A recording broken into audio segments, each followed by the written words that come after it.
Achisa ni simgub bolte kumsang ni som ni lethum ni khoa Turkey gamsunga Lingpi hattah 7.8 magnitude na ani kiho zo som lova kiho pe kitna chunga mihem sa nga simin thina anatoh chule simzo lo khomin hamsit na lamchom chumin anatoh vin he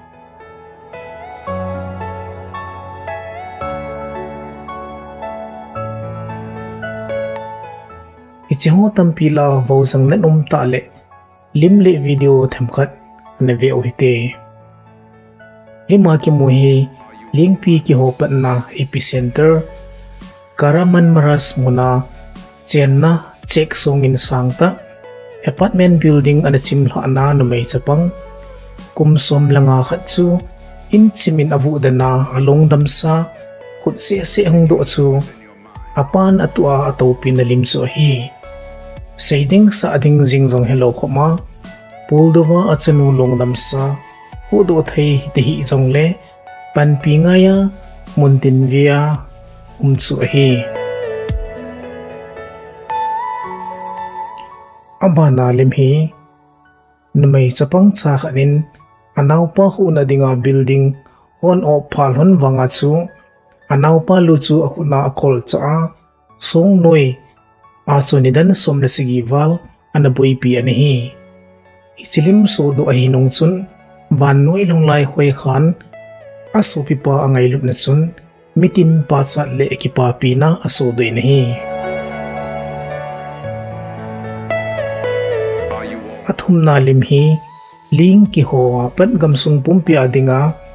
aso sa kumdong pin nausen numay limsu ahi. Hichi Thilsoh hi Alepo hupia anasohin aso zo sot lawa ling kiho zia apin na anu su inin anasim dana tia anahitan hinla anausen hi so cha rescue worker hon anala do anahi alina limhi building chim la akun pasal chapang niaw cha khat rescue worker hon anahu do anala do zo uwa Akipa piwa aw nawa chapang pa kipa dansu rescue worker holong team anakhoi khale zingin hi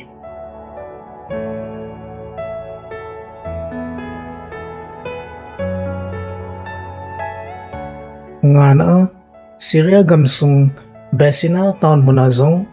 amasato kibanggolin rescue worker hon building in asimkum in sungkhat chu abon savin analoy doon Kidang takhat su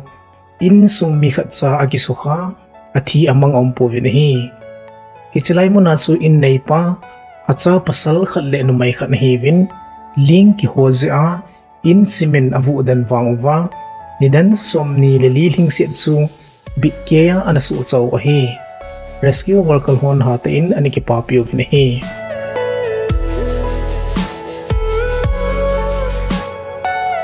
Abana video ahin numay chapang khat in simin ao mapat noy lamsi avu dana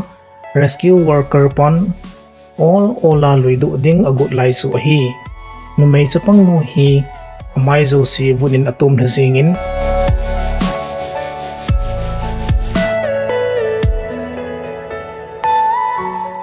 itabang machun Syria muna pasal chapang khat in simin avu dana alu may lam ka ado asu rescue worker pan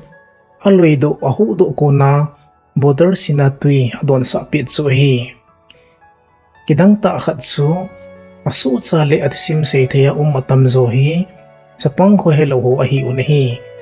asunga ihin mo wa kon mo do thai chu achi sa ni dan som liligit sunga Turkey le Syria mite longgel le danding chu iti hasat tadem Hitiho loido a ahinga in simnoya ho do loiding ngay to na asu saloy khanin talo modo zo loading asu pingay cheng melmo no ma diu gilkil dang cha misa nga simin gilkil atho diu chu mi min ho hi limge cha ngay to le tui may tabang ahi kihot kithet le kitumonan phan nay sa loading zo ahi itabang hi mitpat ka lova ila awazong hunglong sing te hi avi zo si pathinin phathi bu chi tawhan